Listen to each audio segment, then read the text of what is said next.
প্রচুর চারার কালেকশন পাবেন এখানে। এখানের ঠিকানা হচ্ছে শেরপুর জেলার বয়রা গ্রাম, কানাসাখোলা বাজারের কাছে অবস্থিত এই গ্রামটা। আমি যেহেতু শেরপুরের মেয়ে, শেরপুরে এসছি বেড়াতে বাবার বাড়িতে। আমি এখান থেকে অনেক চারার কালেকশন করে নিয়ে গেলাম, সেগুলি আপনাদের সাথে শেয়ার করব। এই গ্রামটা, বয়রা গ্রামটা পুরোটাই হচ্ছে চারার জন্য বিখ্যাত। যদি কেউ শেরপুরের আশেপাশ থেকে চারা কালেক্ট করতে চান বা ঢাকা থেকে বেড়াতে এসেছেন শেরপুরে, কিছু গাছ সাথে করে নিয়ে যেতে চাচ্ছেন, তাদের জন্য খুব সুন্দর একটা জায়গা হবে বয়রা গ্রাম। হ্যালো মাই লাভলি ভিউয়ার্স, আসসালামু আলাইকুম। কাশিমের ছাদ বাগানের পক্ষ থেকে সবাইকে অভিনন্দন। আশা করি সবাই ভালো আছেন। আমারই মতো সবাই ফুল ফল এবং সবজির গাছ লাগাচ্ছেন। এখানে শুধু সবজির চারা না, অনেক ফুলের কালেকশনও আছে এখানে। এখানে আপনার ইচ্ছে করে যে কোনো চারা খুবই অল্প প্রাইসে কালেক্ট করতে পারেন। এইগুলো দেখতে পাচ্ছেন, এটা হচ্ছে ফুলের চারা। কি ফুল বলেছে এই মুহূর্তে আমার মনে নাই। আর এইগুলো হচ্ছে ক্যাপসিকামের চারা। আমি এখান থেকে কিছু চারা কালেক্ট করেছি ক্যাপসিকাম, আমি নিজেও চারা ফেলেছি। আর এখানে যেটা দেখতে পাচ্ছেন সেটা হচ্ছে হাইব্রিডের যে টাইম ফ্লাওয়ার বলে, হাইব্রিড বিদেশি টাইম ফ্লাওয়ার, আমাদের দেশি না। ওখান থেকেও আমি 2-3টে চারা কালেক্ট করেছি। আর এগুলো কিছু আছে ফুলকপির চারা, কিছু আছে বেগুনের চারা, কিছু আছে চন্দ্রমল্লিকার চারা। মানে অনেক চারা, আপনি আপনার পছন্দ মতো যে কোনো চারা, যে কোনো সাইজের চারা আপনারা অনায়াসে নিতে পারেন।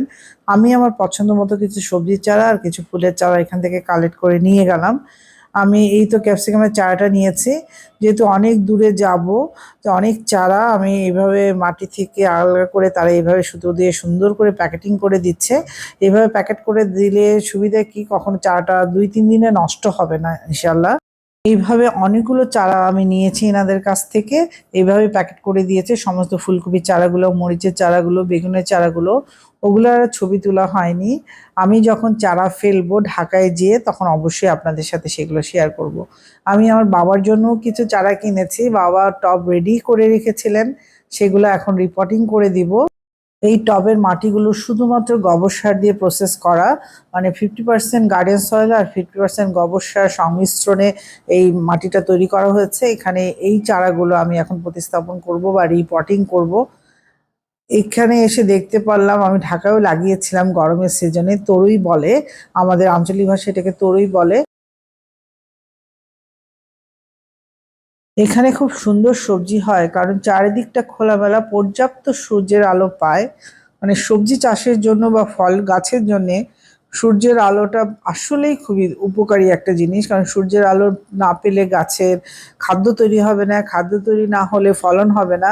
সেজন্য আমরা যারা ঢাকায় চাষাবাদ করি, বিশেষ করে আমি, আমার ছাদের এক পাশে একেবারেই সূর্যের আলো আসে না বলা চলে।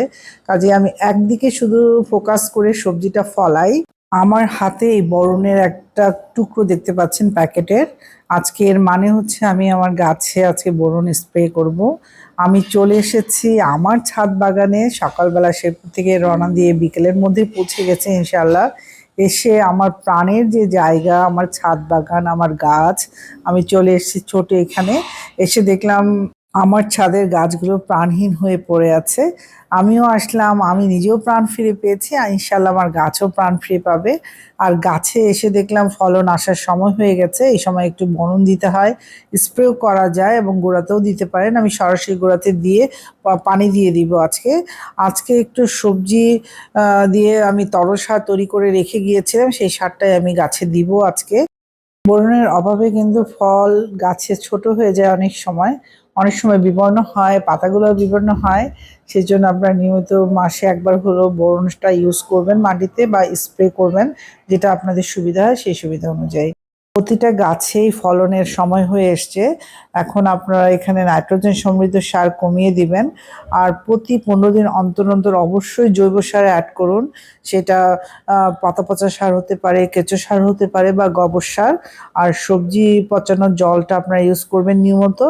আর হচ্ছে আরেকটা জিনিস অ্যাড করতে পারেন, সরিষার খোলের তরল সার। তবে সরিষার যে খোলের তরল সারটা, সেটা এই সময় একটু কমিয়ে দেবেন, যখন ফলন আসার সময় হবে।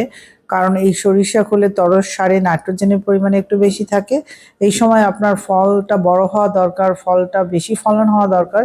সেই জন্য আপনারা এখানে এরকম সবজি দিয়ে পচানো জলটা দিতে পারেন বা যেকোনো জৈব সার আপনারা অ্যাড করতে পারেন এখানে। এই সময় আমি এই সারটা বানিয়ে রেখে গিয়েছিলাম, এখন এই সারটা কিছুটা অ্যাড করব। এই বালতিতে আমার চাল ধোয়া পানি রেখেছি, আমি প্রতিনিয়তই আমি চাল ধোয়া পানি গাছে দেই।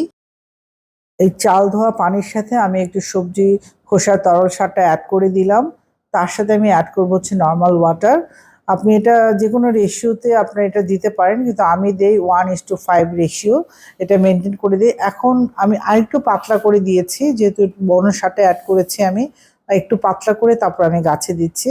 এবং এটা আমি নিয়ম করেই গাছে দেওয়ার চেষ্টা করি এবং দেই 2 দিন 3 দিন ছাড়া ছাড়া। আর সাথে তো সরিষা খোলে তরল সারটা আছেই, সেটাও আমি অ্যাড করি গাছে, সেটাও আমি পরবর্তী কোনো ভিডিওতে আমি আপনাদের দেখাবো। আজকের ভিডিওটা যদি ভালো লেগে থাকে অবশ্যই একটা লাইক এবং সাবস্ক্রাইব করে আমার পাশে থেকে যাবেন এবং আমাকে সাপোর্ট করবেন পরবর্তী কোনো ভিডিও নিয়ে, যাতে আপনাদের মাঝে আমি উপস্থিত হতে পারি। আর আমার জন্য দোয়া করবেন। ভালো থাকবেন সবাই।